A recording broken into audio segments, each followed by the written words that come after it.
বিআফওয়াহিহিম ওয়াল্লাহু মুতিম্মু নূরিহি ওয়ালাউ কারিহাল কাফিরুন।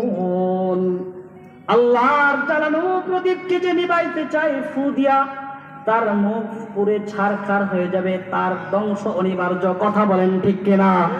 এই জন্য আল্লাহ নবী বলেন, চেরাগে রাকে ইজ্জত বার ফরোজাত, চেরাগে রাকে ইজ্জত বার ফরোজাত, হারা কসদম জনাদরে সজব সুজাত। ফু দিয়া আল্লাহর জ্বালানো প্রদীপকে নিভাইতে চাও, এই প্রদীপ নিভাইতে গিয়া তোমার মুখ, তোমার শরীর, তোমার দেহ পুরে ছাই হয়ে যাবে। কথা বলেন ঠিক কিনা?